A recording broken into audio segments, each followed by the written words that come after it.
Hey guys, welcome back to the shop. Today we're going to do some more upgrades on the 78 Blazer.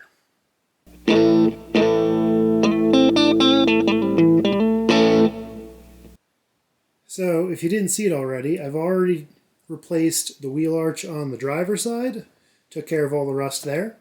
Now it's time for the passenger side, but that's going to lead me down a rabbit hole of upgrades on this truck. So for one, you'll notice the filler caps on this side, which means I've got fuel lines there.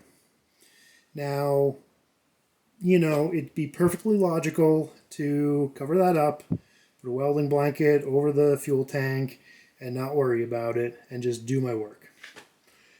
But I'm a little paranoid, so I'm going to drop the tank. And if I drop the tank, it's time to upgrade the fuel system. So, a few years ago, I installed a Holley Sniper system master kit, which comes with an external fuel pump. And at the time, this is the best spot I could think of for the fuel pump. So that is sitting on the skid plate, just below the tank, in a precarious place where it could get hit by a rock, if the diff misses it. So I haven't hit anything with it, but I have been nervous. So basically, I'm trying to upgrade this truck and make it better. So I'm going to ditch that fuel pump, and we're going to go to a Holley in-tank pump, which should be a lot better. It'll also be quieter, so that's going to be a plus. But most importantly, it's not going to be out in the open where I can whack it on stuff. So the first thing I got to do is drop the skid plate. And I guess before that I've got to unscrew the mounting brackets for the fuel pump. So take that off, drop the skid plate. It's just a couple bolts around the corner.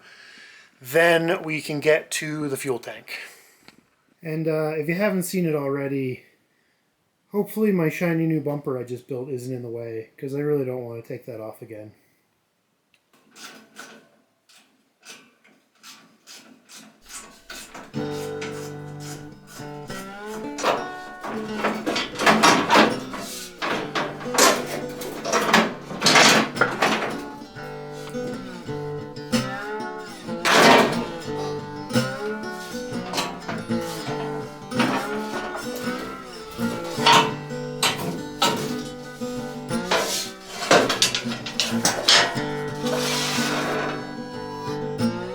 So, as you can see, I did have to take the bumper off.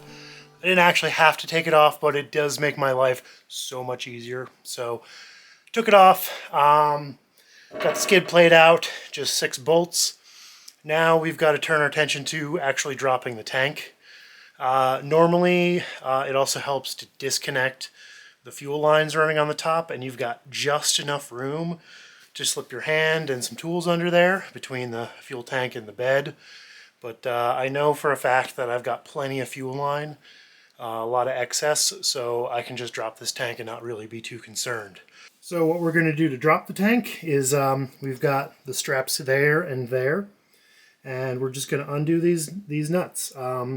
There are additional nuts on the front of the tank, so I'm going to loosen those up a lot, and then I'm going to take these ones out, and we're going to let the tank kind of hinge back and then slide down. And I'm going to keep the weight on it with keep the weight supported with my floor jack. The other thing you're going to want to do is obviously disconnect the big hoses for the filler. That's pretty important too.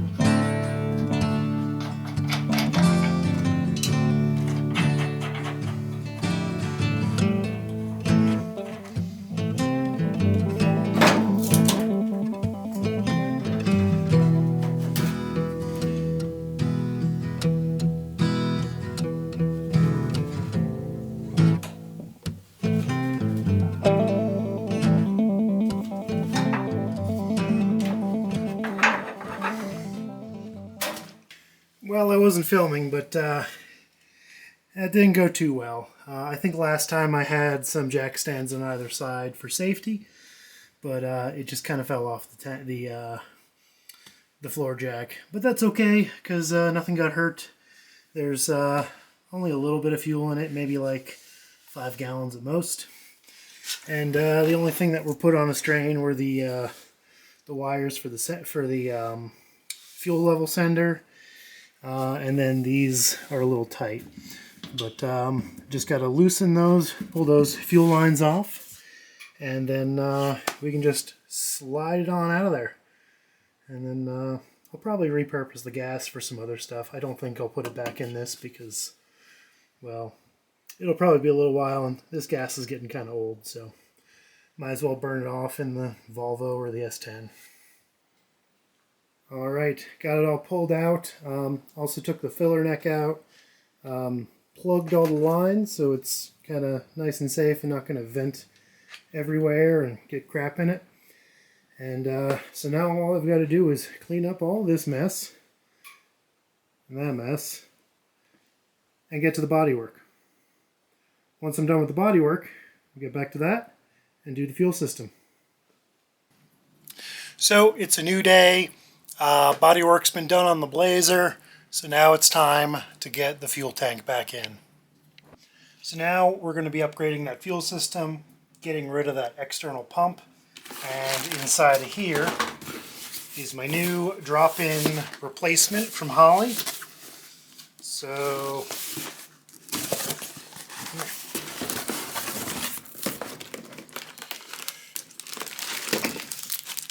we've got nice fuel pump, new float and regulator that should match, obviously, the wire to get plugged in. Ground. Came with the correct O-rings, fuel sock, and a new lock tab. But the issue is that this guy uses a different style of fitting. This is a little O-ring compression fitting. So I picked these guys up. It's a 14 and 16 millimeter O-ring to -6 fitting. This should work. And then I got some -6 to 3/8 barbs. So hopefully all that should go together and be fine. Obviously this guy's going to be our feed. That's our return. This one's our vent. And then this is our vent to the fuel tank, or to the filler neck. So yeah, basically just a matter of attaching these guys to here. Hopefully they fit, and then just dropping it right into the tank. All right, so now I've cleaned this off. We've got to get the lock ring off, and then our sending unit should come out. I'm going to use a brass punch to hit against this ring, that way it can't make any sort of spark. And I've cleaned off the top.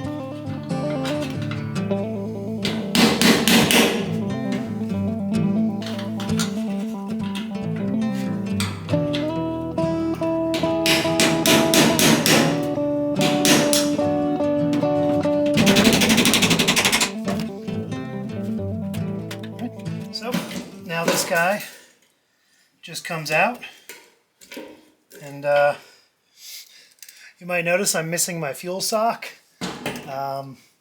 That fell off a long time ago, and I just never got around to, taking care of it again. Really don't want any of that crud in the tank. The tank is pretty clean. I mean, it should be. It's only a couple years old. All right, got a new O-ring. I'm putting a little bit of Vaseline around it. I don't know if that is going to help, but it'll make me feel better. I also did that on the O-rings on the new sender, just because, well, actually I put them in dry the first go-around and I pinched one. Fortunately, Holley sends you a spare set, so that was good. We've got shiny new sender. I've stuck the fuel strainer on it, and then because this is different and it won't just plug in, this guy is I labeled this the feed, We know that one's return. And then I labeled which one is the pump on this, because I'm going to have to terminate a different connector so I can plug this in. But yeah, so now it's just a matter of getting this guy in without bending our float arm.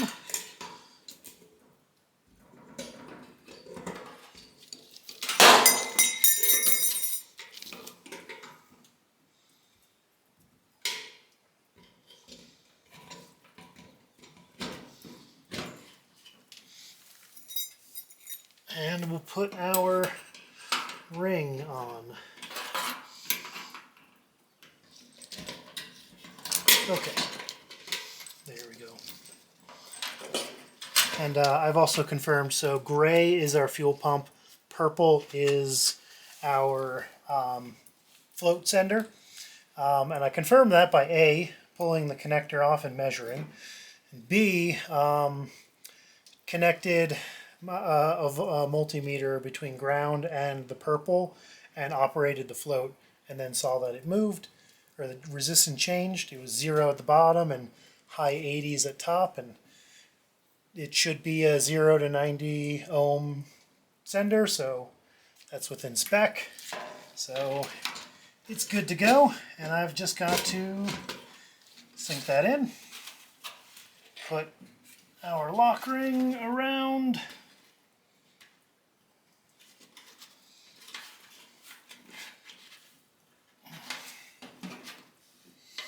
and now I can just gently tap that in until it's nice and set and all the way tight.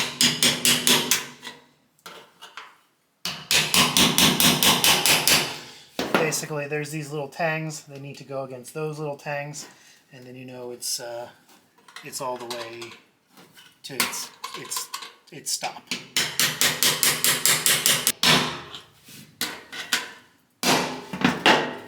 All right, we are tight. So now, take this. We're gonna connect our fuel lines and jack it up into the back of the truck. All right, so got everything hooked up. You can't really see it, but I changed out the connector on the sender and then wired that to the fuel pump and tank sender wires that came off the truck. So now that's all wired together. Got my fuel lines hooked up. I actually ended up taking the barb off of the return because I forgot that I already had a -6 line going, and I had actually had that -6 line to a 5/16 barb to the old sender, so got rid of a few of those. So now I've just got the standard O-ring fitting to the -6 adapter to a -6 hose. So yeah, now all we're going to do is cycle the key a few times, check for leaks, and if that's all good, we'll bolt the tank up. Well, that was fast. That is an immediate leak. So I guess I'll tighten those fittings up, and hopefully that does it, but I'm pretty sure they're already tight. Alright, I was able to tighten that guy up just a little bit, so let's give it another shot.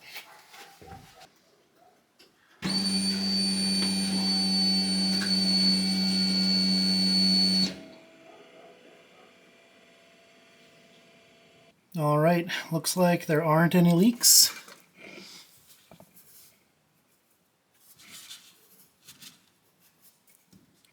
Yep, we are pretty good.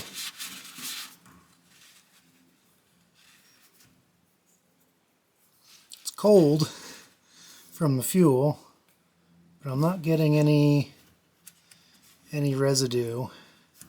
So I think we're good to mount the tank again.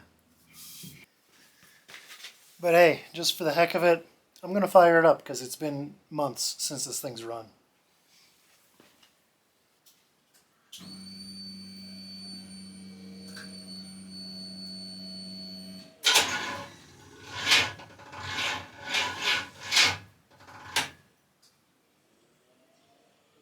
Or not. That battery's got like 10 volts.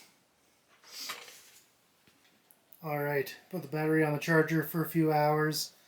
So hopefully it should be good and start.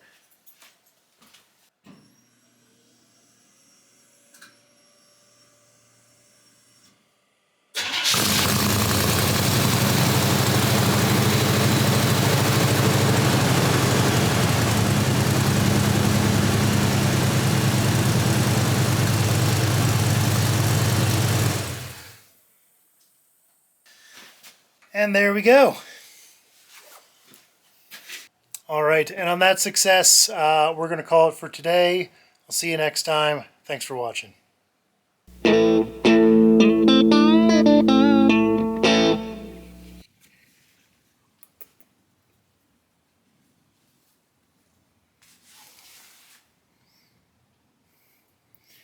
Looks like I've got a visitor in the garage.